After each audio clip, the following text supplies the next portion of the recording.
Friends, എല്ലാവർക്കും സ്മിതാസ് cooking വേൾഡിലേക്ക് സ്വാഗതം. ഇന്നുണ്ടാക്കുന്നത് വളരെ സിമ്പിൾ ആയിട്ടുള്ള കൈപ്പത്തിരിയാണ്. എന്നാൽ ഇങ്ങനെയാണ് തയ്യാറാക്കുന്നത് നോക്കാം. വീഡിയോയിലേക്ക് പോകും. ഉണ്ടാക്കുന്നതിന് വേണ്ടിയിട്ട് ഞാൻ 1 ഗ്ലാസ് അരിപ്പൊടിയാണ് എടുത്തിട്ടുള്ളത്. നമ്മൾ ഇടിയപ്പം ഒക്കെ ഉണ്ടാക്കിയെടുക്കുന്ന അരിപ്പൊടി ഉണ്ടല്ലോ, അതാണ് എടുത്തിട്ടുള്ളത്. നന്നായിട്ടൊന്ന് വറുത്തെടുക്കാം. നമ്മൾ ഇടിയപ്പത്തിനൊക്കെ വറുത്തെടുക്കുമല്ലോ, അതുപോലെ വേണം ചെയ്തെടുക്കാൻ. ഇപ്പോൾ ഇത് പാകമായിട്ടുണ്ട്. ഫ്ലെയിം ഓഫ് ചെയ്യാം. എന്നിട്ട് വേറൊരു പാത്രത്തിലേക്ക് ഇട്ട് വയ്ക്കാം.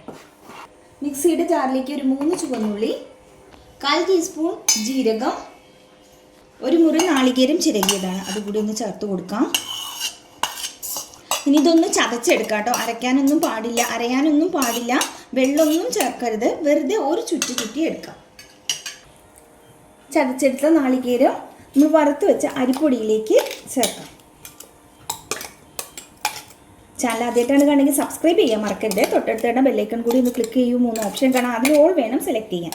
എങ്കിൽ മാത്രമേ ഞാൻ പുതിയ വീഡിയോ അപ്ലോഡ് ചെയ്യുമ്പോഴും നോട്ടിഫിക്കേഷൻ ലഭിക്കുകയുള്ളൂ.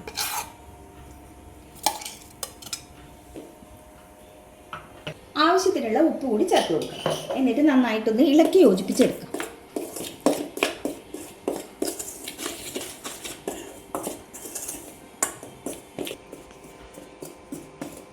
ഇനി ഇതിലേക്ക് കുറച്ച് ചൂടുവെള്ളം, നല്ല ചൂടുള്ള വെള്ളം വേണം.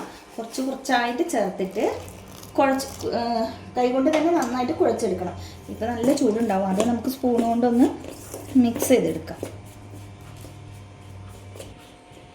1 ടേബിൾ സ്പൂൺ വെളിച്ചെണ്ണ അതും കൂടി ഒന്ന് ചേർക്കാം.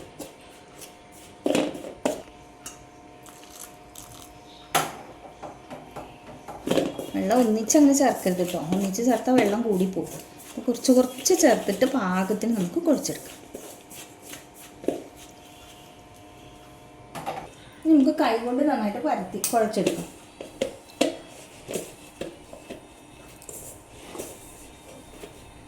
മാവെല്ലാം പാകത്തിന് കുഴച്ചെടുത്തിട്ടുണ്ട്. കൈയൊന്ന് നനച്ചെടുത്തതിന് ശേഷം ചെറിയ ഉരുളകളാക്കി എടുക്കാം. ഇങ്ങനെ ഉരുളകളാക്കിയതിന് ശേഷം ഈ കയ്യിൽ വെച്ചിട്ട് നമുക്ക് ഇങ്ങനെ തട്ടി പരത്തിയെടുക്കാം. വലിയ വട്ടത്തിലാക്കണ്ട കേട്ടോ. വലിയ വട്ടത്തിലാക്കിയിട്ടുണ്ടെങ്കിൽ പൊട്ടിപ്പോവും.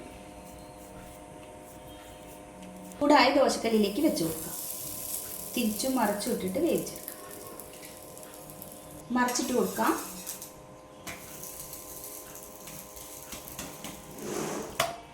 ഇങ്ങനെ തിരിച്ചും മറിച്ചും ഇട്ട് കൊടുത്തിട്ട് വേണം വേവിച്ചെടുക്കാനേ. ചെറുതായിട്ടൊരു കട്ടി ഉണ്ടല്ലോ, അപ്പോൾ ഉള്ളിൽ പച്ചയായിട്ടിരിക്കും, പെട്ടെന്നാവില്ല. ലോ ഫ്ലെയിമിൽ വെച്ചിട്ട് ഇങ്ങനെ ഒന്ന് പ്രസ് ചെയ്ത് കൊടുക്കാം. തിരിച്ചും മറിച്ചിട്ടിട്ട് വേവിച്ചെടുക്കാം. അപ്പോൾ ഒരു കൈപ്പത്തിരി ഇവിടെ നല്ല അടിപൊളിയായിട്ട് കിട്ടിയിട്ടുണ്ട്. ഇതുപോലെ തന്നെ ബാക്കിയെല്ലാം നമുക്ക് ഉണ്ടാക്കിയെടുക്കാം. ഒന്നും അരയ്ക്കാത്ത ദിവസങ്ങളിൽ കുറച്ച് അരിപ്പൊടി ഉണ്ടെങ്കിൽ വളരെ സിമ്പിളായിട്ട് ഉണ്ടാക്കിയെടുക്കാൻ പറ്റിയ ഒരു വിഭവമാണ്. എന്തായാലും നിങ്ങൾ ട്രൈ ചെയ്ത് നോക്കൂ കേട്ടോ. വീഡിയോ ഇഷ്ടമായി ലൈക്ക് ചെയ്യാനും ഷെയർ ചെയ്യാനും കമൻറ്റ് ചെയ്യാനും ഒന്നും മറക്കരുത്.